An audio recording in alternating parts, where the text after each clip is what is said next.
What's going on, everybody? This is Jerome Moore, host and creator of Deep Dish Conversations. And firstly, I want to say thank you for all love and support, and thank you for exploring the perspectives of social change with me on this platform. I want to encourage you all to like, subscribe, and follow us on YouTube and on your favorite podcast listen platform. And make sure you give us a 5-star rating if you're loving the Deep Dish Conversations. I appreciate all of the support again. I hope you all enjoy this episode.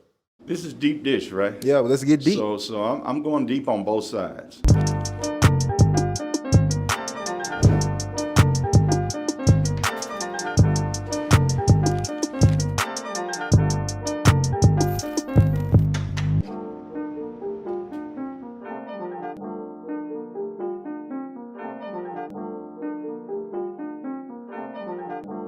What's going on, everybody? I'm your host and creator of Deep Dish Conversations, Jerome Moore. And as always, all of our guests are special. This guest we've been trying to get for about like a year. We have Freddie O'Connell, who is the representative of District 19 on our wonderful Metro Council here in Nashville, also known as the transit guy.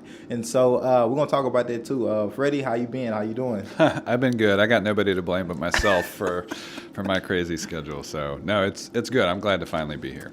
The pizza, is this your first time having 312, or Oh, are you of course familiar? not. Because you live. I've been there since the day they opened.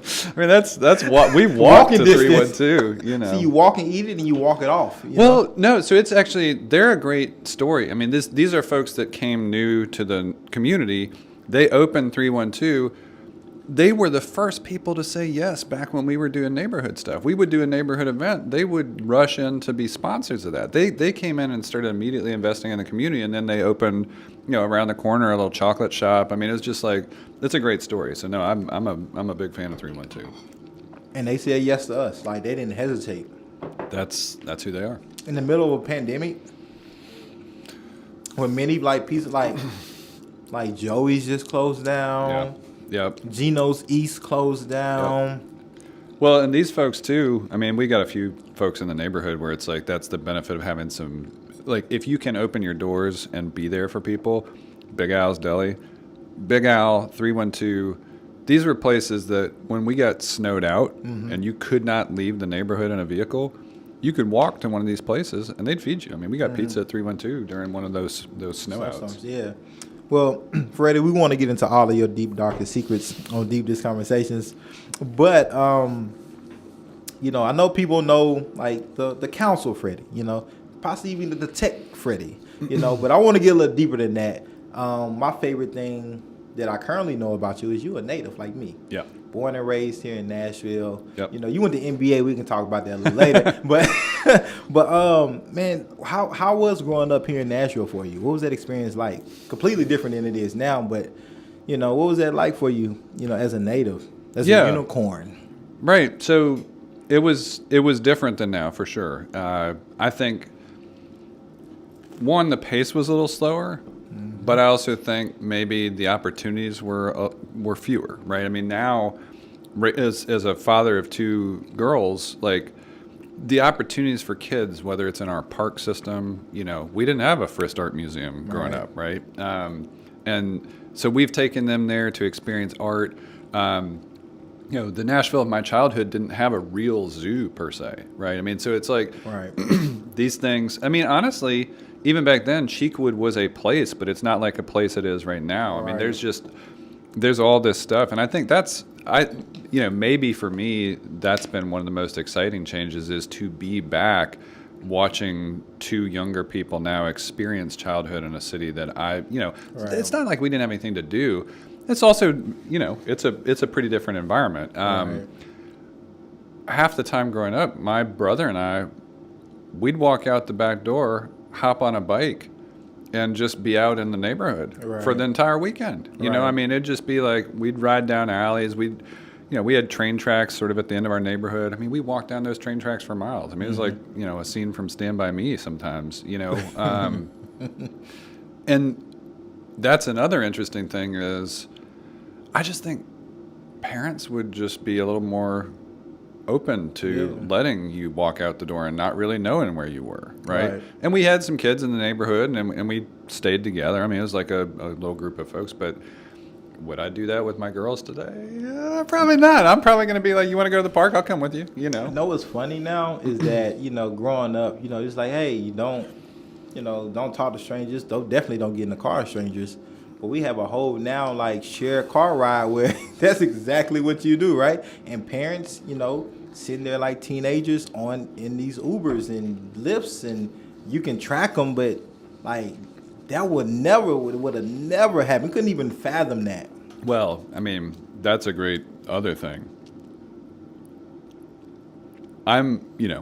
Yes, my starting in high school, going on through college, every bit of my career has had something digital about it. Mm-hmm.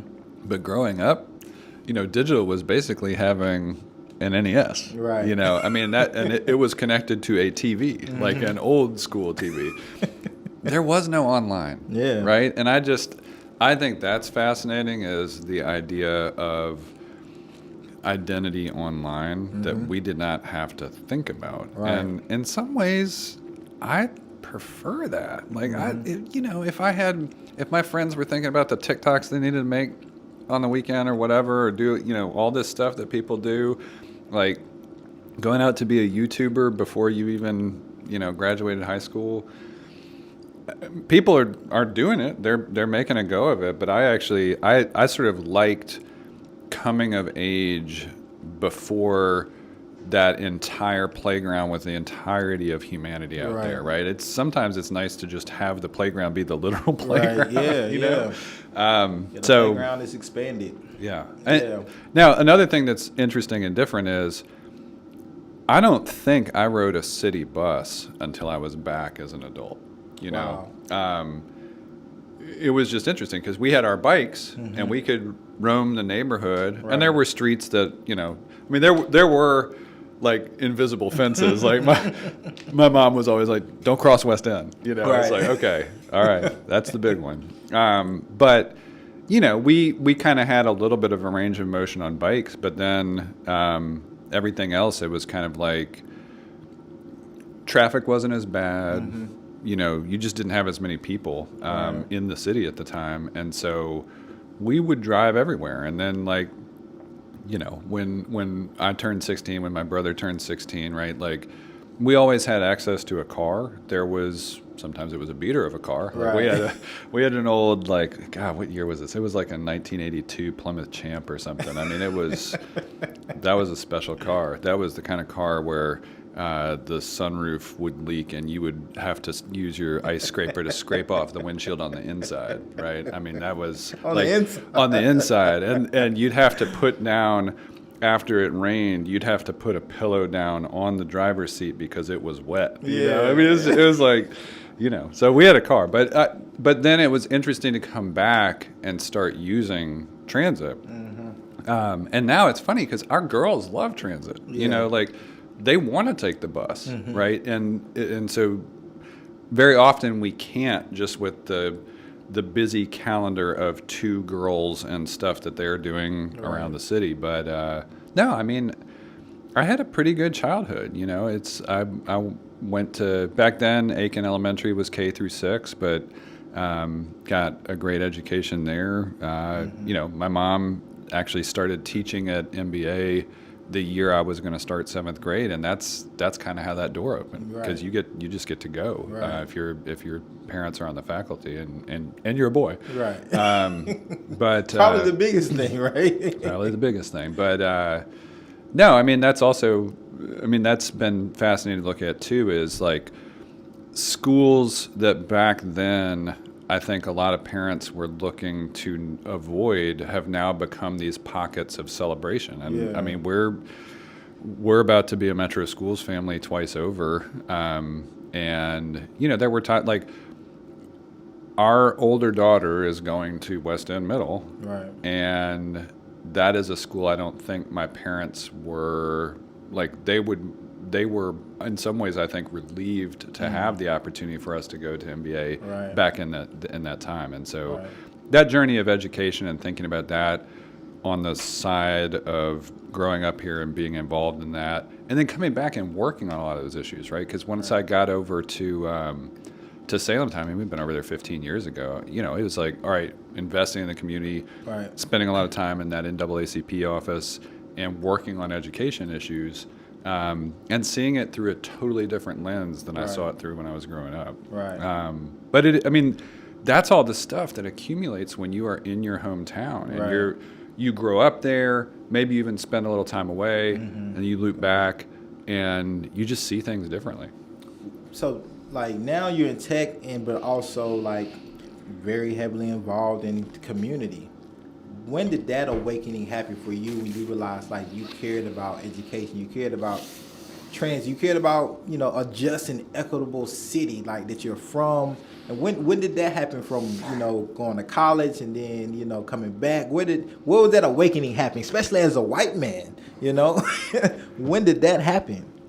I've thought about this a lot, and I don't know that there was a single moment of epiphany, right? I don't know that there was a like, whoa, just wake up one day and see the world differently. I feel like, I can trace back a few different things maybe. In high school, we had a service club, and I got pretty invested in that. Again, I wouldn't necessarily know how to put my finger on why, but I mean, maybe there is just this a little bit of an implicit sense of, oh, I'm in this place of extraordinary privilege, right? And the service aspect of that has to be at the forefront. I mean, Right. So started doing that. That brought me into Charlie Strobel's Soup Kitchen, right, across the river, right? So that had me going to East Nashville in a different context than I had grown up in. We grew up in West Nashville, Right. and it was a really revealing experience because you start to learn very quickly there how complicated everything is at the intersection of housing and poverty and race, Right. and the complexities that get layered on that, like mental illness and addiction, Right. and domestic scenarios that play out badly. And then going to college was just a little bit of a separation, and I think I don't know, the whole time, even those early days online, right? It was interesting because you started to see some exposure of ideas coming on the very early phase of the Right. World Wide Web. Like that had already started. I mean, we weren't all the way into Google and Amazon and all that stuff. Right. But you had Netscape and you had, Yahoo was out there and you could see ideas and get some exposure to that. And I think it's the idea of what could make the world better was always something that resonated with me. Just that idea of like, hey, you see something that doesn't seem quite right. What are the steps you can take towards something better? And so I got back to town and got pretty plugged in at the Nashville Peace and Justice Center.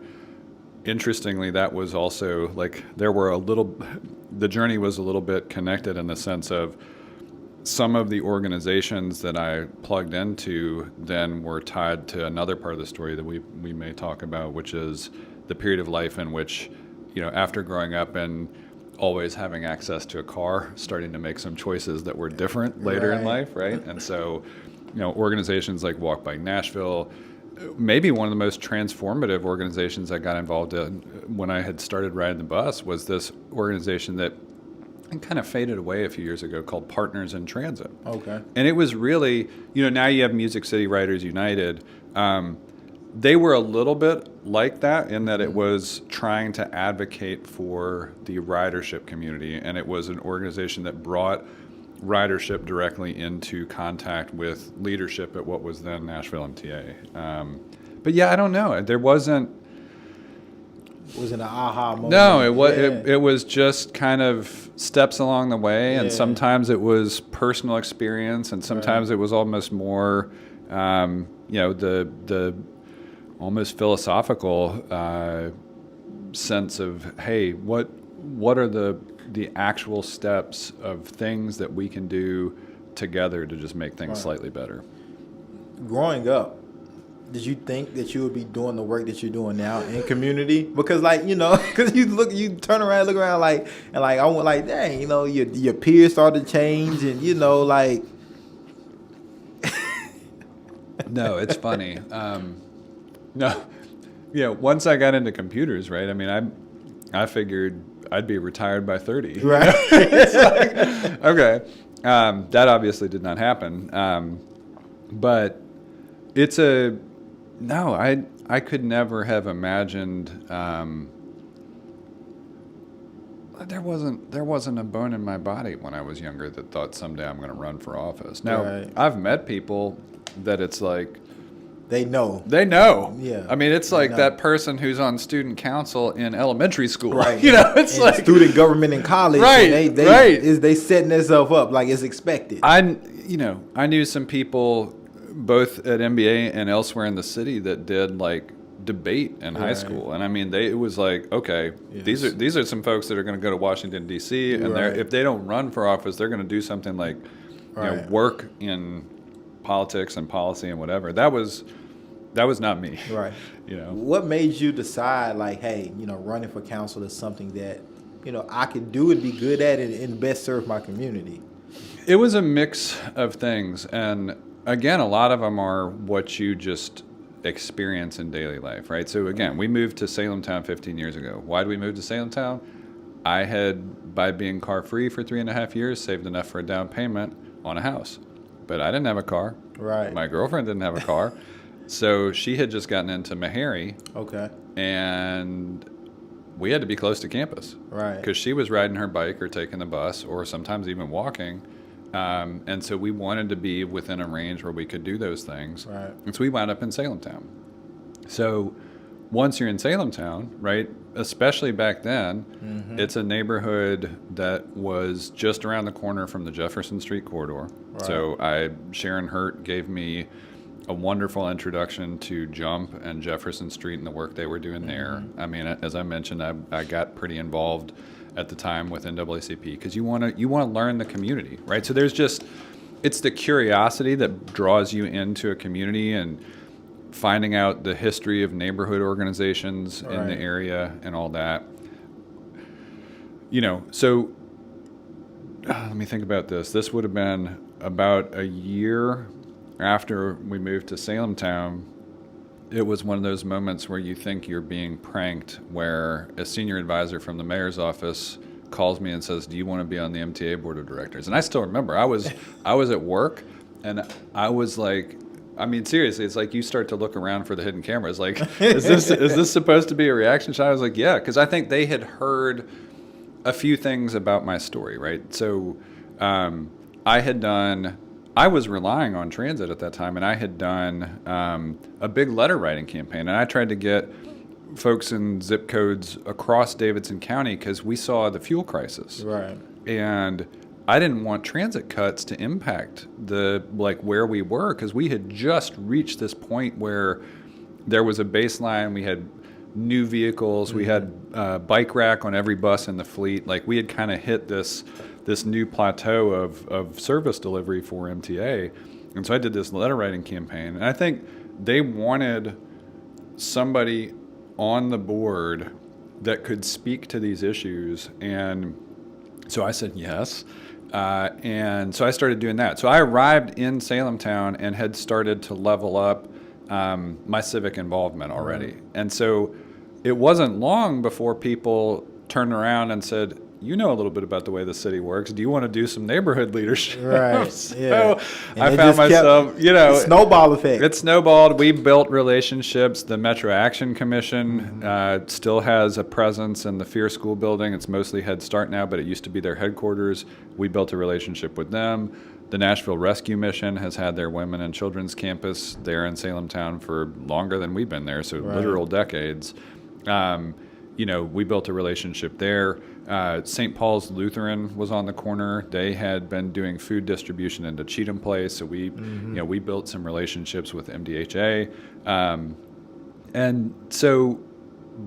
then I had worked on, again, looking through fear and a few other things. I had started to work on some education stuff. We built a relationship with the leadership at Buena Vista Elementary. Right. By the time Erica Gilmore was finishing her second term, I expected to be supporting whoever was going to come out. But as that conversation was happening, I was looking around, And several key folks in the community said, you ought to run for council. I was like, what are you talking about? I didn't have to run to be on the MTA board. Somebody just asked me. This was the best way to say it. It's like, all I had to do was, show up to answer a few questions at a council meeting, and now I get to really have a positive impact on the way we deliver transit. But 2014 kind of draws to a close, and those conversations are getting a little louder. I pulled out a map. I was like, wait a second, this goes down to Edge Hill. Right. I grew up going to that community, the community center where the pool is, went swimming there in the summers. I had learned to play piano at W.O. Smith School of Music. And so I felt like and then transit had me in the heart of the community in downtown, because so much of that, like the business community has long advocated for transit. I think until recently, I think leadership in the city was on a consensus that this is something we needed to advance. Right. And it finally all added up. I was like, okay, you know what, I'll do this. And then we just went out and hustled. Man, that's an amazing journey. This snowball effect, you just be right place at the right time, doing the right stuff. I mean, if the real kernel of this is, again, like the long and winding road, it's like meeting somebody in college who had a childhood dream of being a doctor, who also went off on a detour, came back around, then went and did that work to do pre-med, and then gets into med school and wear Meharry, and literally because we did not have a car, we were close to campus, and now not I'm on having council. a car led to this. This is like not having a car and having a girlfriend who decided to go be a doctor. Those are the two key ingredients. A lot of interesting things have happened and been said about our council here in Nashville. I could, if I had a dart, I could just throw. We could name many things on the council, and just within the city of Nashville issues. And so I'm just gonna start it off like this. We talking about. We just had today actually. The mayor gave his state of the city speech and all that. I didn't get a chance to catch it, but all of it's on his website. Every point, everything is on there. It's budget time. It's budget time, which the mayor sends his recommendation. It goes to council. You all do y'all thing. A lot of hot topics around this is, of course, as always, police funding, public safety. Let's just call it public safety. A lot of people focus on policing and public safety, education. Hopefully transit in there somewhere. You all just had a very, controversial vote around LPRs, license plates and readers. So the pulse of the council is high. It's beating fast.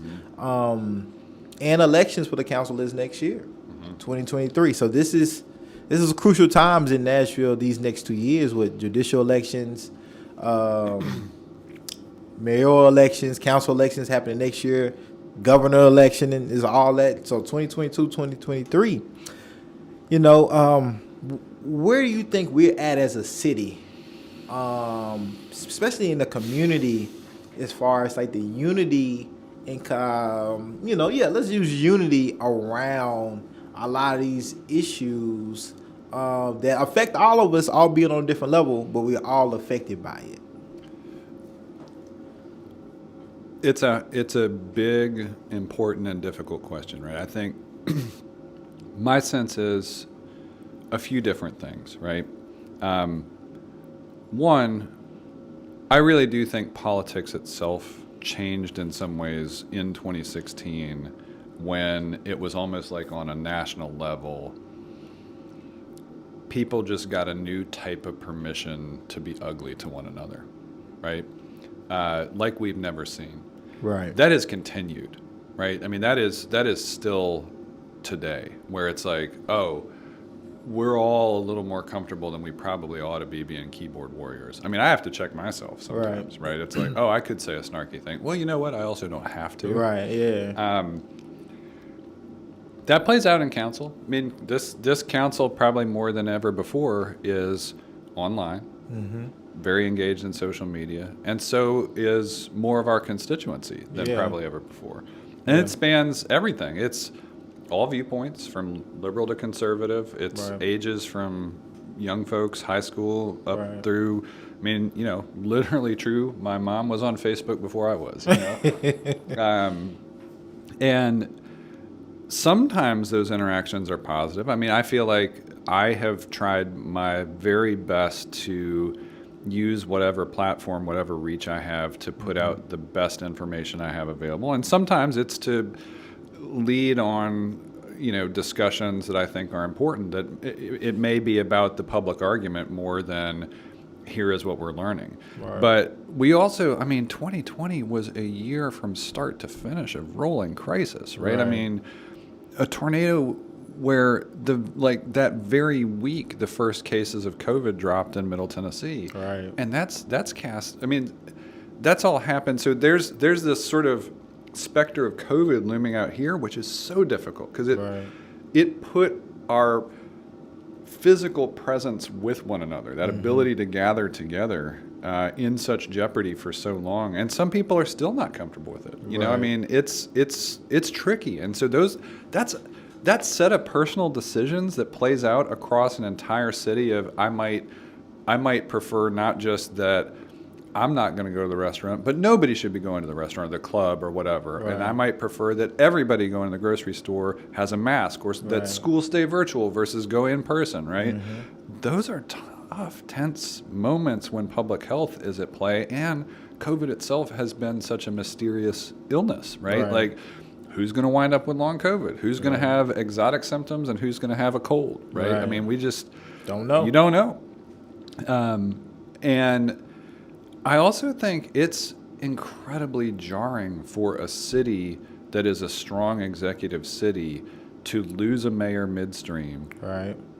To elect a mayor, in a special election, and then to have another mayor defeat that person at our next. 3 mayors in 3 years is a lot. It is a lot to have to govern against. You have 3 different sets of staff, 3 different sets of policy priorities.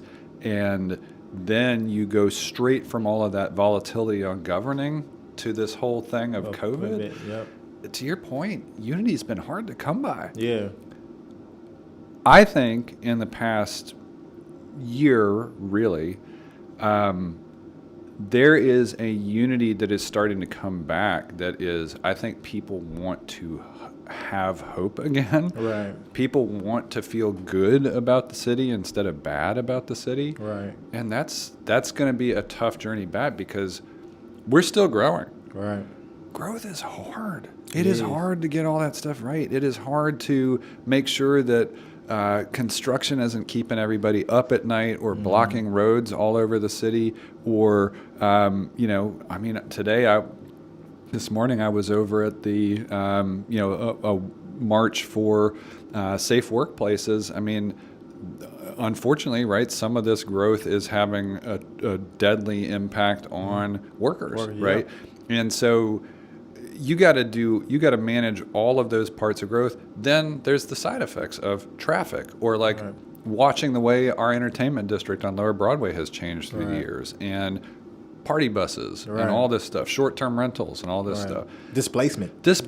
Yeah. Right? So then now we're talking about affordable housing. Right. And the East Bank. Right. And all this stuff. And it's like, well, if the median house price in Nashville is now up over $400,000, who can buy that house, right? And then on coupled with everybody can't get a livable wage, which is like $51,000 I think a year. Well, and we got so close to, I think, building the transit system that the city needs, and then we've backpedaled away from that so hard that it's going to be, I think, a challenge to come back to it. And that's, to me, that you can't disconnect transit and affordable housing for me because of how I came into my own home. Right. Like, it was literally because I could use transit and have access to a bike that got me there. And so for me, those two conversations are inextricably linked. But it's hard because if you're out on the edge of the county and suddenly in Donaldson and Hermitage and Cane Ridge and Bellevue and Joelton, homes are what they used to cost in Germantown Right. 20 years ago. Well, okay. I mean, Yeah. what teacher can go buy a house? Right. Yeah.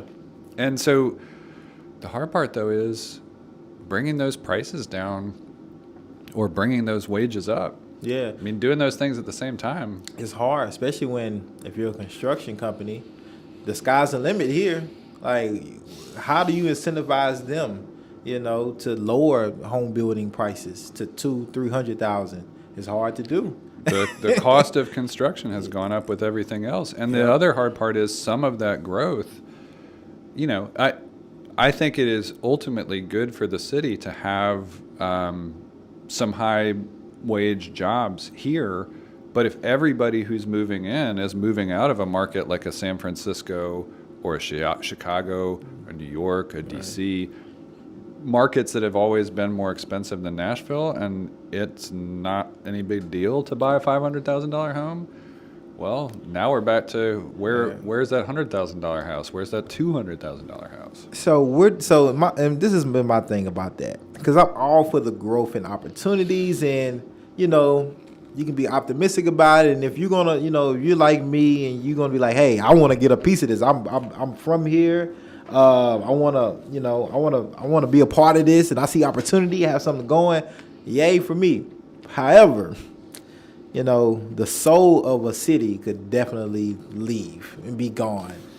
And that's what I'm afraid that may happen if we don't figure out and get this right. We won't get everything right. It's give and take with growth.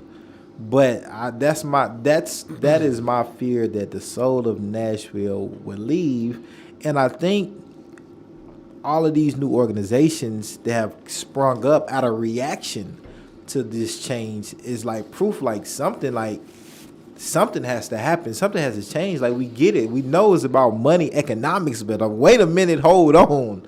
Like how can we make sure we protect those who aren't as ambitious, who aren't as money driven, who just want their life to be the way it is and not have to change anything too drastically that they already don't do?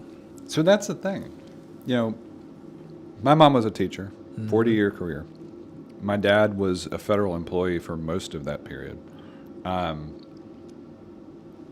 That's it. It's a 2-income household that on a good day kept us in the middle class. Right. They weren't hustle culture. Right. They were just, let's go put in a good, honest day's work. Let's put food on the table, roof over heads. And we ultimately, and that was kind of the thing. It was like my mom's commitment to us was she was going to make sure we had every educational opportunity we could, including, figuring out a way for us both to go to college, if that made sense for us. And that is harder. What they did is harder now. If you were a 2-income household with 2 kids in Nashville today, trying to buy a house, and your wages were public school teacher or any kind of teacher really, and government employee, like public employee, it's a different thing. It's a different thing. It's hard. And I don't. Ultimately, I think 2 things about that is, one, growth is also giving us new ways to think about it. I did a few years ago, just maybe right before running for office, I had done the Nashville downtown home tour for the first time. Okay. What was interesting about that was seeing really extraordinary homes with kids in them. Because you don't think a lot about kids living downtown. Right. But in big cities, that happens all the time. Right. There are going to be some folks in Nashville who don't mind that, who might even specifically want that opportunity. And so some of this is going to be change in a good way, right? Like change in reimagining what's possible in our city. If you've got access to great parks and your job is around the corner, Right. you may love having a downtown home with a couple bedrooms. Right. And you don't need the yard. Right. Right? That's good. Less good, though, is if you want to be in a single family home and now you're looking out in other counties, right? And now you're driving in an hour a day Right. to get to the school that you're not close to that community at all, right? I mean, that is what concerns me. And the hard part is kind of going back to that question about the vibe of council right now is it's hard to get to some consensus on this stuff, right? It's like you may have a community that says, look, we don't want any more apartments. Right. We don't want any more kind of multifamily Right. style homes. And that's always been like the fascinating thing about me. And hopefully you can give us some insight on this balance that you have to have, because as council members, you all are like you all's constituents are those who live in your district.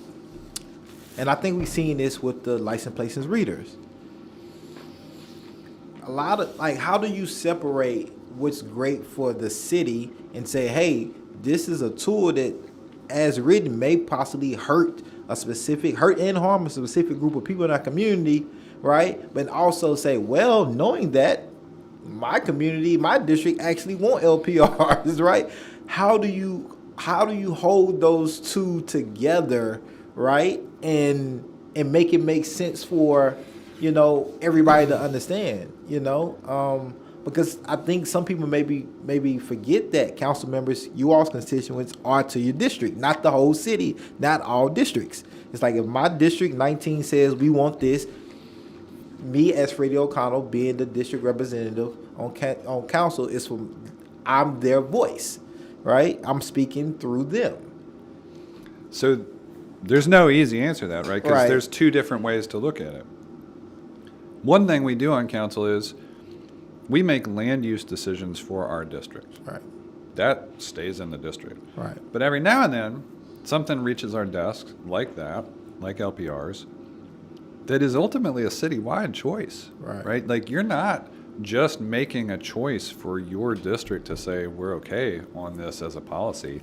And at the end of the day, what happens is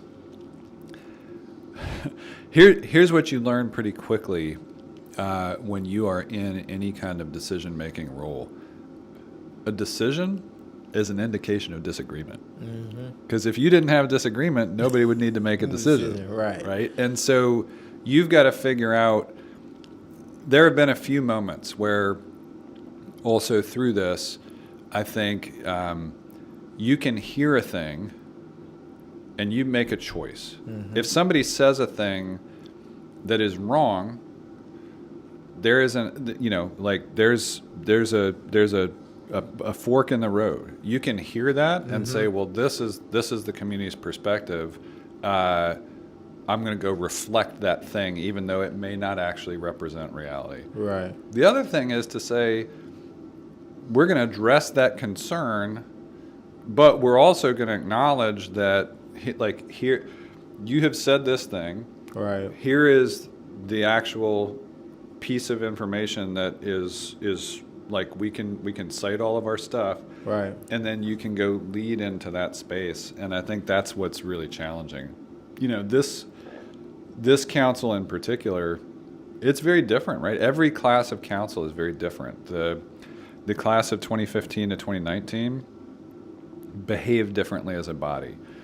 This class is, and I think part of it too is we got off on such difficult footing. I mean, we had multiple months of virtual council meetings. Right. I mean, literally half the work I do is conversations on the floor or in Right. committees. And if I can't do that, if I Right. can't be physically present with my colleagues and Right. have conversations with them, get somebody's quick take on an issue that's coming up, or hey, what about this amendment? It's a real challenge. And so I think in some ways the richness of the community discussion Right. has been a little harder to I think for some folks it's been harder to hear. But that that is one of the reasons why I think those citywide issues are more contentious, right? You can go back to look at anything that's been difficult or controversial, whether it's, a property tax increase in the middle of a pandemic, whether it's, hey, are we going to do a soccer-specific stadium? Right. I spent a lot of time thinking about what is a thing that we could do in the city that would be both popular and good. Right. And the answer is that list is small. What's going on, everybody? This is Jerome Moore, creator and host of Deep Dish Conversations. And I know y'all enjoying this episode, but just real quickly, make sure y'all hit that subscribe button and hit that notification so you can be notified when we drop new episodes and interviews. All right? I appreciate all love and support. And let's get back to this episode. Contentious is a great word. I don't know in my time that I can remember, and I know I've been all over the place, like in life in general, different countries and stuff.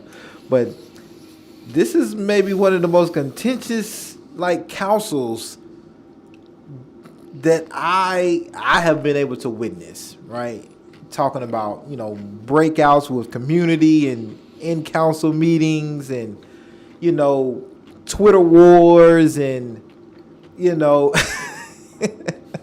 people are really looking forward to these elections next year, and really wanting to shape up and make our council look different because of decisions. There's this narrative out there that I've actually had people on this show say, hey, the council is not representing the people. There are many people on this council that are, wanting to perpetuate the harm of black and brown folks here.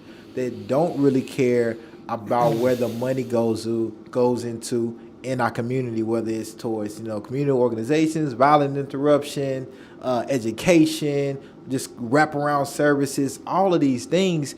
A lot of people don't see our council moving the needle on that. What are your thoughts? And is the council moving the needle on the things that it should be? What is your hope the council can do going forward? Yeah, it's a really good way to think about it, because at the end of the day, if you've got multiple minority communities, when I got elected in 2015, we were the most diverse council in Metro's history. Mm-hmm. By 2019, we had about half the body was women, mm-hmm. right? So it's like from a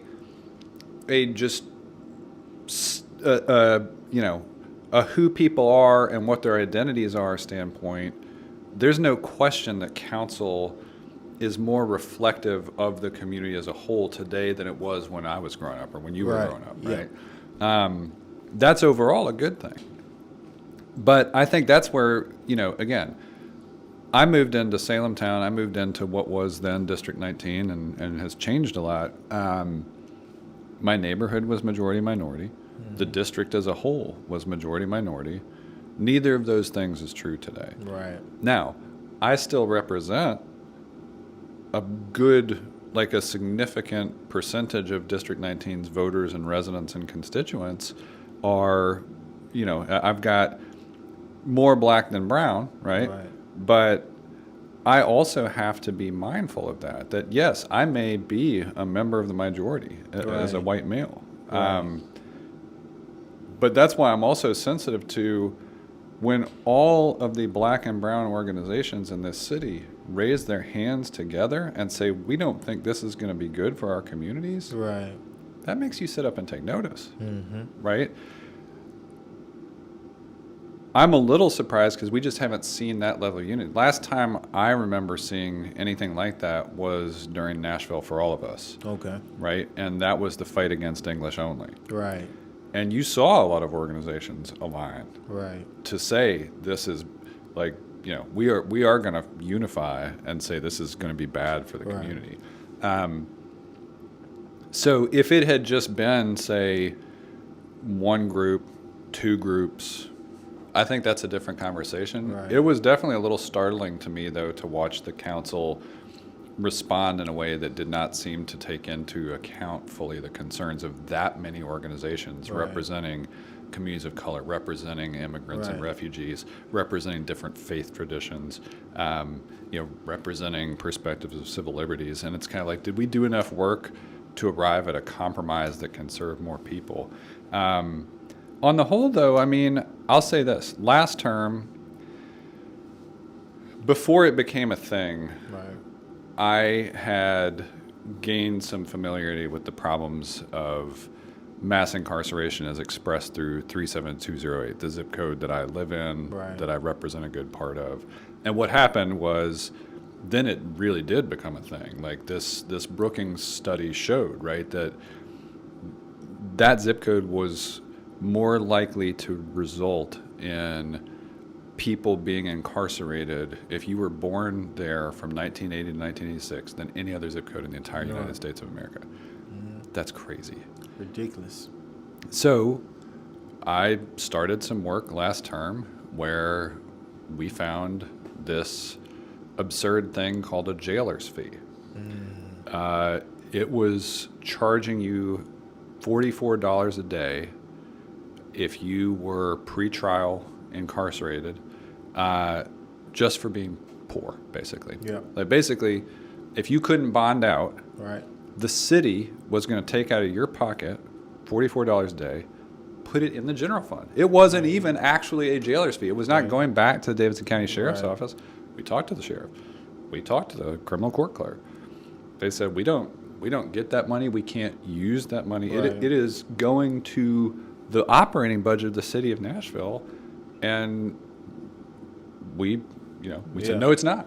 We said, we're going to put that money back in the pockets of people. And the upside of that is that's exactly the kind of reform that you can make that lowers the cost of the criminal legal system for people who are literally getting exposed to that as a financial penalty before they've been sentenced with anything, right? Exactly. Before you even know if they're innocent or guilty, they are literally just not of enough means to bond out. You have Right. two people. One of them is wealthy. One of them is poor. They get picked up for the same charge. One of them's going home that night. Right. Yeah, that's whole cash bail, money bail thing is a whole conversation, Well, right? And- so I've learned a lot about Yeah, that, kind yeah. of stemming from that. Yeah. And it turns out Metro Council, we don't have the legal authority to do stuff. That's all. I mean, the elections that are happening right now, Right, yeah. those general sessions races, that's what you want to know where the power is on the criminal legal side of things? Go look at those general sessions races. and know what's crazy about that, magistrates make the case. and that's why one is crucial to be informed, right? But a lot of people don't know much about the courts until themselves are personally affected by it, right? And or if something happens nationally, you find out, the surface things, but there's so many integral pieces that go into it. But it's like, well, how do we get ahead of it? How do we even stop that from happening before a person ends up in court, right? This is why this whole kind of restorative justice things is coming into play, and this deterrence, like how we even just deter people from ending up in court or jail. Well, and that's why, again, I look at it holistically, right? I look at the entirety of the criminal legal system. And some days you can make a fundamental change that lowers the cost for somebody, Right. that is literally just a cost of being poor, that probably actually marginally improves public safety outcomes, because now this person isn't going through the criminal court clerk's office after whatever their encounter with the justice system has been and effectively getting an invoice, right? That's money that is now staying in the community, Right. and probably decreasing the pressure to go commit whatever crime you may have been charged with, Right. regardless, again, of whether you were innocent or guilty. So that is lowering costs, improving public safety outcomes, and sometimes you get to make reforms like that. So we then did the work after that fee to do more comprehensive fines and fees study, and we carried that across multiple administrations, right? And again, kept that commitment alive, and then did some more work. Right. Councilmember Taylor chaired this 37208 special committee that Vice Mayor Schulman established, and I served on that, and I worked with Councilmember Taylor to get a lot more of those components done. Now it's hard because that's not the whole pie. Right. That's a small Slice. piece Yeah, of small. that. Yeah, for sure. But I would argue that our work moved the needle. It may not be in the biggest, showiest ways, right? It may not be the that massive headline about how we went and changed everything, but those are system changes, right? Those are every single person that has come into the criminal legal system since we did that work 5 years ago. Right. Their costs are lower. Right. They're less likely to be back, right? I mean, so it's important work. The rest of it is, I mean, again, I think we have started to take community safety more seriously. We do have co-response happening now. Right. It's expanding. I think it'll be countywide very soon. And that's, depending on how you feel about that, because some people believe police officers shouldn't be involved at all in that. But think about it though. Yeah. We're going from never having mental health. Better than nothing. Better than nothing. Better than nothing. So right. I would call that it's not like the needle's not going to the other, like it's not 180 degree. Right, exactly. But the needle is definitely right. Agree. Like, and so the hard part about it is if you want to say, why didn't this council fix everything? You can say that about anything. Yeah. Anything on the, like, again, go back to your dartboard. Throw an issue, like, did we fix affordable housing? Right. No. But did we build some tools? Did we make some progress? Did we, And I think that depends on your knowledge of how you understand the power of a council member, right? And what they can and can't do. I've got plenty. We could probably do a whole separate episode about that. And so I think, and that's why I think for me it's really easy for me to have conversations with anybody, regardless of what spectrum they're in, because I get it. Like, you get these years, these terms, and you're not gonna fix everything, right? And as a community organizer, it's gonna be give and take. Sometimes you might get everything that you want, sometimes you might not get none, and sometimes you might get some. But you gotta look at it as, okay, we move forward, and even with the co-response thing, okay, that means there's opportunity. There might only be a mental health response in the future. That's how I look, because we gotta look at the data to see what happens, right? And it's better than nothing. And so, but I did some pretrial work. We did a ton of work on fines and fees. We got co-response. I mean, again, it doesn't satisfy a history of harms, but also Gideon's Army changed everything by bringing us the report on driving while black in Nashville. Yep. Right? I mean, if you go now today, look at traffic stop data, the key piece of evidence that came out of that was saying, if you control for everything else, black and brown folks are being stopped more, and the crimes are, like, there's no correlation to a greater number. It was literally not having any measurable effect on improved public safety. Right? And so we changed it. Right. And so now there's less likelihood of just being stopped because of who you are. Right. And safety outcomes are still, right? I mean, honestly, if you look at trends in crime data, we're back to where we were in the 60s, right? I mean, it's like, we have brought, like, we went through a period where crime rose. Right. And now we're down to historic lows. I like to say that, Nashville is a segregatedly diverse city. Right?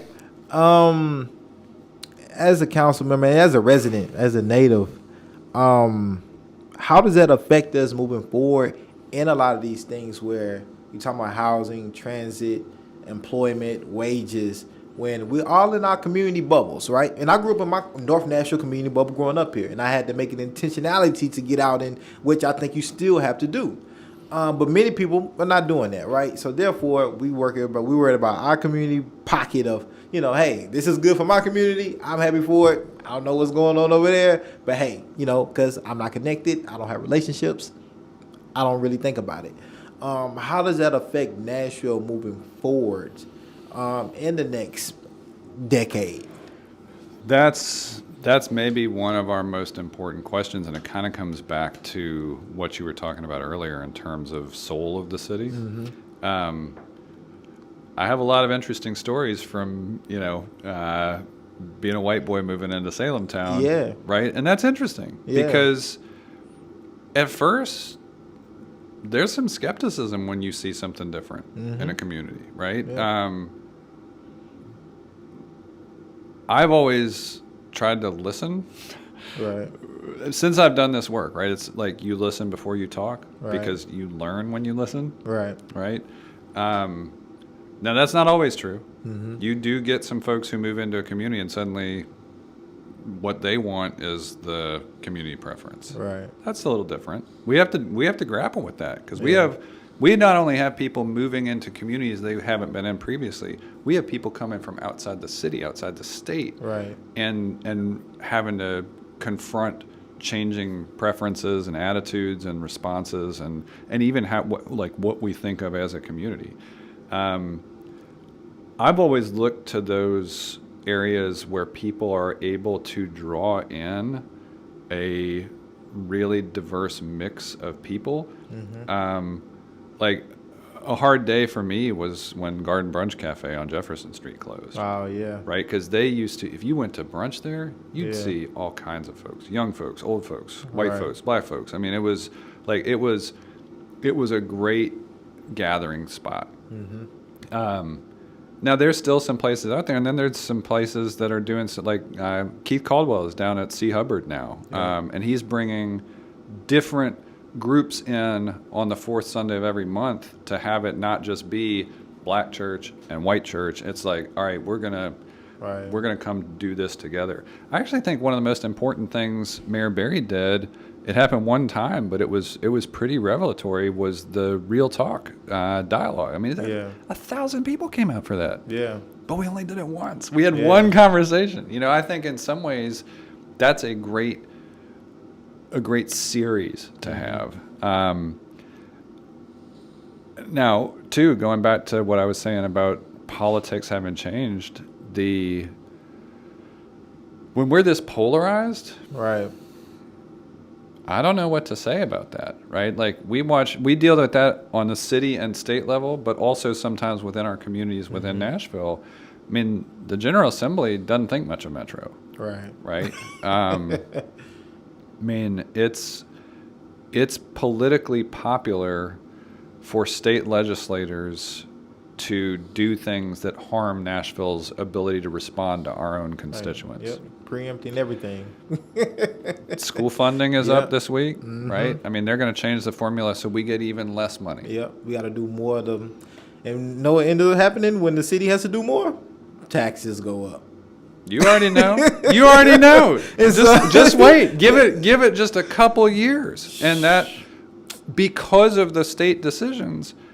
Right now, whereas this Metro Schools budget is a little bit less than 50% of the budget, we're probably just a few years away from it being a little bit more than 50% because of the state funding changes, right? I mean, and then what happens? Right. Then you put more pressure on transit, right? On community safety discussions, on everything else. I mean, we can't even pick up the trash right now. You think that's going to get easier? It's crazy. I want to end with some transit stuff because I have really interesting takes on transit here. But what are some realistic solutions that because it's gonna take time, right? It's not gonna happen overnight. But what are some immediate things that Nashvilleians should be advocating for that may come in front of council for us to really start chopping it away at all of these deficits that we have in so many different kind of social constructs that are affecting all of us on some type of level? The real answer to that is kind of it's a two-step process. The best thing people could do right now in Nashville, which is one of the last large American cities not to have dedicated funding for transit, is to speak up loudly for dedicated funding. Now, the hard part is, again, the state is our pathway to that. Right. We're going to have to figure out what we are comfortable with as a community, but something, right? Like if it's a quarter, if it's a 0.5%, right, of whatever our authorities are to go get that, it is critically important to move that transit element out of the operating budget where it's competing against schools and everything else. When you do that, My favorite thing about transit as a policy initiative is you do get into small discussions about, like, community-based discussions about routes and where a bus stop might be, but fundamentally you can invest in transit and it just goes in a way that you can't do with housing or education, right? It's like when you put dollars into transit investment, you get more service and more service and ridership. I mean, so that dedicated funding element is crucial for our city's long-term success. But a few years ago, just before Mayor Berry prepared to have a conversation about this, WeGo did something very important. They took a snapshot of a few years worth of investments with multiple tiers that you could explore, and they said, this is key. These are the biggest bang for your buck changes you could make that the community would perceive, that ridership would feel, that would be real investments, and you can do it within the existing capacity of the operating budget. Now, it's bigger. I mean, that's the hard part, is right now the operating budget, it's like you are growing the slice of the pie. But we've done this before. And if you did that across a 3-year period and you said, we've got this blue ribbon commission work that's been done, we've got all this performance management stuff that's in effect right now, there is a way to grow that slice as kind of a prelude to the bigger conversation about dedicated funding. And then when you go have that bigger conversation, it's the amount that you're going to pursue, and then it is that community-based plan. And I think if I were going forward and if I were, architecting what we did next, it would be to ensure that the plan was community-based, not like, oh, hey, surprise everyone, we're doing like light rail everywhere and $1 billion tunnel under downtown. Let's get to community-based. Let's talk about this Jefferson Street cap. Supposedly, that was supposed to be community-based, community-informed. So what does that look like? A real community-based kind of model involving the changes that are happening in the city, because we hear it all the time. We may even see, the mayor's office come out, do listening campaigns and things like that. But then when the results come down, it's like, hold on, wait a minute, I don't think we asked for this, or like a decision was already made, it seems like, before, the community was listened to. So is that community-led? Is that community organizations being directly hands-on involved? Or is it just voices? Or is it just consulting or advising? Like, is it community organizations getting funding to be a part of the, what does that realistically look like? So let's start here. There's no perfect community conversation. Right. No matter how many people you touch, somebody's going to come in on that last day and say, well, I didn't know anything about this. Right. I can't tell you how many conversations I've been a part of that have run for more than a year, that we did door to door. We went out, canvassed the heck out of things, sent postcards, got everybody we knew to missed get. Them though. And at the very end, we missed them, and they don't like it. So that's going to happen. That's what happened. You got to accept that somebody's not going to know about it, and somebody's not going to like it, and somebody's not going to like it because they didn't know about it. Right. I didn't know about it. So they'd ask me. But I think everything you just named is an element of it. This is what's wild to me. We talk about community conversation all the time, but the willingness of the city to go knock on a door is small. Right? Like sometimes that's what it just takes. Is not saying, well, we said we were going to be over here at the library. Right. Why didn't you show up? Right. Everybody who's run for office knows that you show up where people are. Right. That's actually one thing I think Nashville Next got mostly right. They were aggressive about, we didn't hear from some folks up in Jolton and Bordeaux. Let's go let's go try to learn about why. Then let's go make ourselves more available and go do some more aggressive outreach. Right. I think the hard part is, where do you start? Do you start with just the kernel of an idea of we'd like to come talk to you about transit, or do you start with, look, here are a few concepts. Does one of these resonate with you? Or do you start with, look? I think concepts. I think for me, it's easier because this is how I go into things. Exposure, right? People don't have the same type of exposure over a lived experience. Some people might go into, this takes transit. Some people might go into transit and have experienced all different types of transits. I've been able to live in Costa Rica, China, Paraguay. Like, I've seen transit in different ways, right? Work really, really well, and then kind of be like, it's not the best looking, but it's dependable, right? And so I might have more upfront to say, like, hey, what something may look like. It might be somebody that might only transit they know is what they've seen here in Nashville their whole life. So they don't know what a new concept looks like. So already having something in laid out with multiple options, and multiple people tend to like multiple choice tests better than, short answer and just give me the stats, right? And so I think that would be better, and then you can tweak it. But like, if people can visually see, this is what we have, this is how you'll be affected, this is how it'll help you, these are the benefits, I think that tends to better serve community, especially when you have experts or people who've done the work already working on it, and keeping in mind, like, hey, people want variety, want options, and then you can go from there. And then it might even be a case like, hey, these are the only 3 or 4 possible options that we can go based on how our city is, geographically made up.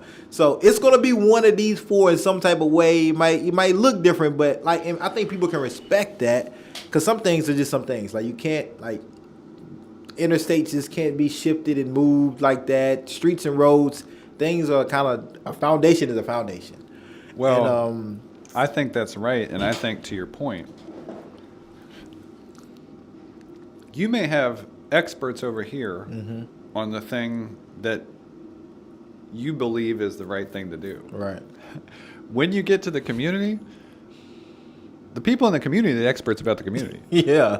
And so what you've got to do is you've got to find that place where that expertise comes together. Right. Right? And say, we understand y'all are the ones that know this community. Right. But we also know that at least some people in here are going to benefit from this idea that has not yet seen, taken shape in your community. If it's transit, if it's different infrastructure, let's talk about those things, and then y'all share with us the concerns, the hopes. And I have a personal preference. Just let me know if my idea is just not going to work.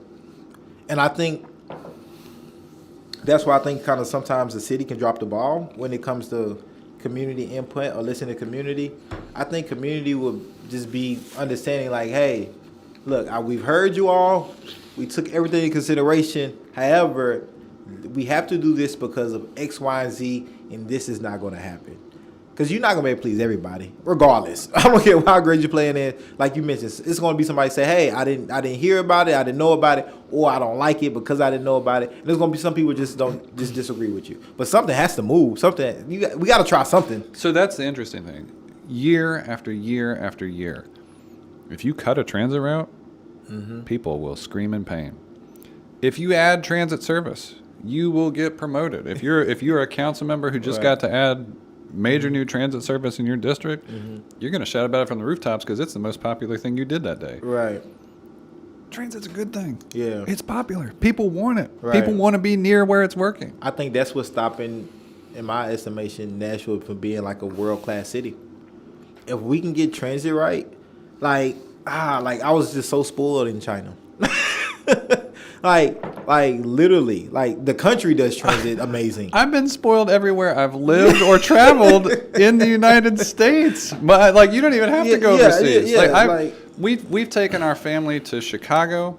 We've taken our family out to San Francisco. We've taken our family up to DC. My brother lives up in Rhode Island. Transit is just done different. Name a city that's slightly bigger or slightly smaller than Nashville. I want to end on this, Freddie, because we could be here all day talking about transit. Because I really would not like to have a car. Like, just not having to have one. I've done it. You can do it, but it's not easy. And I like convenience. Yeah. Well, and right now it's still kind of convenient to have a car. I did it before I had kids. Yeah, exactly. That's a whole different thing. That was one of the keys. And so,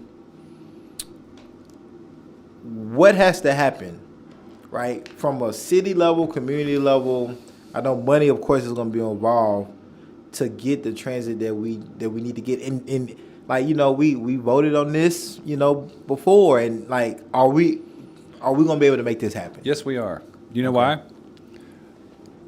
Even with a plan that people knew had probably fatal flaws, 50,000 people showed up to vote yes. Right.